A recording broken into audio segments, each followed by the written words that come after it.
وَهُوَ الَّذِي يُرْسِلُ الرِّيَاحَ بُشْرًا بَيْنَ يَدَيْ رَحْمَتِهِ، وہی اللہ ہے جو بھیجتا ہے ہواؤں کو خوشخبری سناتے ہوئے بارش سے پہلے. یعنی جب ٹھنڈی ہوا چلتی ہے ہم بھی کہتے ہیں جی کہیں بارش ہوئی ہے یا بادل چل پڑے ہیں، اب بارش ہونے والی ہے. یہ اللہ کی طرف سے ایک خوشخبری ہے.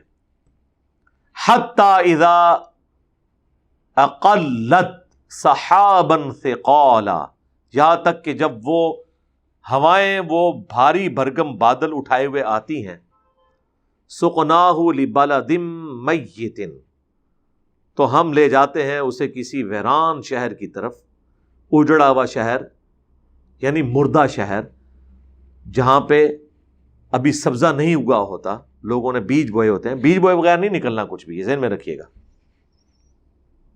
فَأَنزَلْنَا بِهِ الْمَاءَ، تو پھر ہم اتارتے ہیں اس کے ذریعے پانی، یعنی ان بادلوں کے ذریعے. فَأَخْرَجْنَا بِهِ مِنْ كُلِّ الثَّمَرَاتِ، پھر اس کے ذریعے ہر طرح کے پھل ہم نکال لیتے ہیں. كَذَلِكَ نُخْرِجُ الْمَوْتَى، اسی طریقے سے ہم مردوں کو بھی نکال لیں گے زمین سے. لَعَلَّكُمْ تَذَكَّرُونَ، تاکہ تم نصیحت حاصل کرو. یعنی یہ جو ایک پلانٹ کا سائیکل ہے، بارش کے ذریعے زمین سے سبزے کا اگنا، درختوں کا نکلنا، یہ ایک ایپیسوڈ اللہ نے ایسا رکھا ہے کہ جس طرح ایک مردہ زمین پانی کی برکت سے ایک بیج نکل کے 6 ارب گنا بڑا درخت بن جاتا ہے، اس طریقے سے وہ ہڈیاں جو گل سڑ چکی ہیں زمین کے اندر، راکھ بن چکی ہیں، اللہ تعالیٰ قیامت والے دن ان کو بھی زندہ کر لے گا. اللہ کے لیے کوئی مشکل نہیں ہے. یہ مثال، اور یہ وہ فزیکل فینومینا آف نیچر کی مثال ہے جو ہر شخص آبزرو کر لیتا ہے. اس کے لیے سائنس کا اپنے عروج پہ ہونا ضروری نہیں ہے. سائنس نے ہمیں اس کی مزید تفصیلات بتائی ہیں. سائنس کی وجہ سے ہمیں مزید اللہ پر یقین کامل ہوا ہے کہ یہ معاملہ جو بظاہر ہمیں اتنا سادہ نظر آ رہا تھا کہ بیج بوتے اور نکل آتا ہے، ویسے تو اس کو بھی تصور کریں تو عقل دنگ رہ جاتی ہے. لیکن اب تو جناب نیشنل جغرافک پہ اور ڈسکوری چینل کے اوپر آپ کو ویڈیوز بھی مل جائیں گی جو ریئل ٹائم انہوں نے کیمرے سے ریکارڈنگ کی ہوئی ہے، کس طرح بیج پھٹتا ہے، اس میں سے کس طریقے سے کومپل نکلتی ہے، پھر 2 پتے نکلتے ہیں، اور پھر کیسے بندہ پریشان ہو جاتا ہے اور بندے کو لگتا ہے جادو ہو رہا ہے. وہ اصحاب الکہف والی فلم ہے نا ایران کی، اس کے آخری قسط کے اینڈ پہ جا کے ایک جملہ کہ کائنات میں ہونے والی ہر چیز معجزہ ہے. یہ الگ بات ہے کہ ہم چند معجزات کے عادی ہو چکے ہیں. اگر کوئی شخص ایسی دنیا کا باشندہ ہو جہاں مرغی اور انڈا ایگزسٹ نہ کرتے ہوں، اور اسے اس دنیا میں لا کر پوچھا جائے کہ بتاؤ اس انڈے میں سے اتنا خوبصورت چوزا نکل سکتا ہے، جبکہ ایک فالتو انڈا اسے توڑنے کے لیے بھی دے دیا جائے، اور وہ توڑ کے لیسدار مادہ دیکھے اور اسے کہا جائے کہ دیکھنا یہی انڈا اس کے ساتھ کا پڑا ہوا ہے، جو کچھ اس کے اندر ہے وہی کچھ اس کے اندر ہے، لیکن اس میں سے زندہ چوزا نکلے گا جو اتنی بڑی مرغی بن جائے گا، وہ کہے گا نہ، ہو ہی نہیں سکتا. لیکن ہو رہا ہے. ہم عادی ہو چکے ہیں. ایک بیج کا 6 ارب گنا بڑا درخت بننا، ہم عادی ہو چکے ہیں. تو اللہ تعالیٰ اس طرح مردوں کو بھی زندہ کر لیں گے، اور یہ ہم نصیحت قبول کرنے کے لیے تمہیں اس طرح کی باتیں بیان کرتے ہیں. وَالْبَلَدُ الطَّيِّبُ يُخْرُجُ نَبَاتُهُ بِإِذْنِ رَبِّهِ، اور جو سرزمین زرخیز ہے نا وہ پیداوار نکالتی ہے تیرے رب کے حکم سے. دنیا میں بھی ہوتا ہے، بنجر زمین پر جتنی مرضی بارش ہو، تالاب تو وہاں بن سکتا ہے، کیچڑ تو بن سکتا ہے، سبزہ نہیں اگ سکتا. زرخیز زمین سے ہی نکلے گا. اب بیسیکلی تو اللہ تعالیٰ یہ مثالیں فزیکل ورڈ سے دے کے نا اس کے روحانی معنوں کی طرف بھی جا رہا ہے. جو بخاری مسلم میں حدیث ہے، جو اللہ کا ذکر کرتا ہے وہ زندہ کی مثل ہے، اور جو ذکر نہیں کرتا مردہ کی مثل ہے. یہ حدیث بھی میں نے بلو اور گرین کارڈز کے اوپر صبح شام کے اذکار اور فرض نماز کے بعد اذکار پہ لکھی ہوئی ہے. یہ روئے سخن اسی طرف آ رہا ہے کہ جو پاکیزہ زمین ہے، زرخیز زمین ہے، وہ تو اگا لیتی ہے تیرے رب کے حکم سے.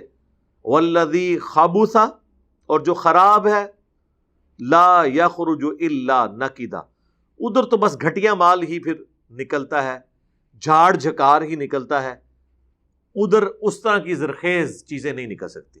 یہ تو خیر ایک جنرل بات ہے، اسپیسیفکلی آپ دیکھیں ایون زرخیز زمین بھی ہو، اگر آب و ہوا وہ نہ ہو، یہ جو کنو اور مالٹا ہے یہ بھلوال اور سرگودا میں ہی اگتا ہے، وہ والا آپ درخت یہاں آ کے لگا لینا، اگائے گا، ٹیسٹ وہ نہیں ہوگا۔ ہمارے سندھ میں، جنوبی پنجاب میں جو آم کے درخت ہیں وہ آپ یہاں پہ بھی لگا لیں، اگیں گے، پھل بھی لگے گا، لیکن وہ ٹیسٹ نہیں ہوگا۔ یہ انسان نے صدیوں کے بعد لرن کیا ہے کہ کون سی آب و ہوا کس درخت کے لیے سب سے سوٹیبل ہے سر۔ اور یہ اللہ نے ایک ایسی کمزوری لگا دی ہے، ورنہ تو یہ جو باہر کے ملک ہم سے مانگتے پھرتے ہیں فروٹ، پاکستان کا فروٹ جب دبئی کی منڈی میں جاتا ہے تو ایسے گھنٹوں میں وہ منڈی فارغ ہو جاتی ہے، یہ ہم سے مانگ رہے ہوتے، یہ یہاں سے مٹی بھی اٹھا کے لے جائے نا ہماری ملتان کی، اور درخت بھی نکال کے پورے لے جائیں بوئنگ جہاز میں رکھ کے، وہاں جا کے رزلٹ نہیں دینا۔ اگر یہ ہوتا نا میرے بھائی، باقی دنیا تو بھوکی مار جاتی۔ اللہ نے سب کو ایک دوسرے کے اوپر ڈیپینڈنٹ رکھا ہے۔ عرب کے لوگوں کو کھجوریں دی ہیں، لیکن مسالہ جات کے لیے، باقی چیزوں کے لیے انہیں شام کا سفر کرنا پڑتا تھا،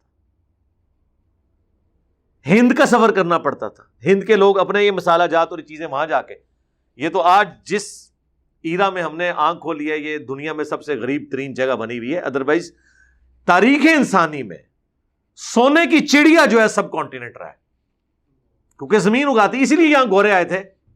سب سے امیر ترین جگہ یہی ہے، زمین اگاتی ہے، جہاں پہ زمین اگاتی ہو باقی ساری چیزیں پھر سیکنڈری ہیں، لیکن وہ لوگ جہاں زمین نہیں اگاتی ٹیکنالوجی کی برکت سے کھا رہے ہیں۔ ہم اپنے کئی مربوں کی گندم دے کے ایک آئی فون اتنا سا لیتے ہیں ان سے، ٹیکنالوجی کھا رہے ہیں، ٹھیک ہے۔ بہرحال یہ ہے کہ پرفتن دور کے اندر جو بخاری مسلم میں آیا کہ وہی بچے گا جو اپنی بکریاں بھیڑیں لے کے کسی پہاڑ کی چوٹی پہ ہوگا، اپنا اگائے گا، اس میں سے کھائے گا، وہ بچ جائے گا، باقی مارے جائیں گے۔ حقیقت بات ہے، اگر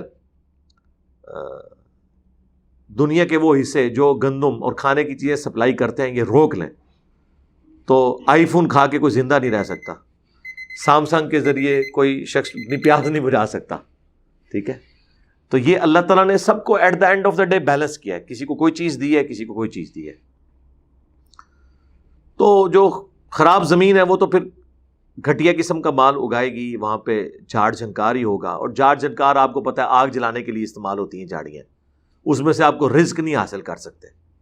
کذالک نصرف الآیات لقوم یشکرون، اور اس طریقے سے ہم اپنی آیات کو پھیر پھیر کر بیان کرتے ہیں ان لوگوں کے لیے جو شکر گزار ہیں، جو شکر گزاری کی روش اختیار کرنا چاہتے ہیں۔ وہ ہر دفعہ ہماری بات کو جب ڈفرنٹ انداز میں بات وہی ہو رہی ہے سنیں گے تو بے اختیار وہ اللہ کا شکر ادا کریں گے، جس طرح ہم کہتے ہیں سبحان اللہ۔ کسی بھی قدرت کے حسین منظر کو دیکھ کے بے ساختہ زبان سے جاری ہو جاتا ہے سبحان اللہ وبحمدہ عدد خلقہ ورضا نفسہ وزنۃ عرشہ ومداد کلماتہ، آمین۔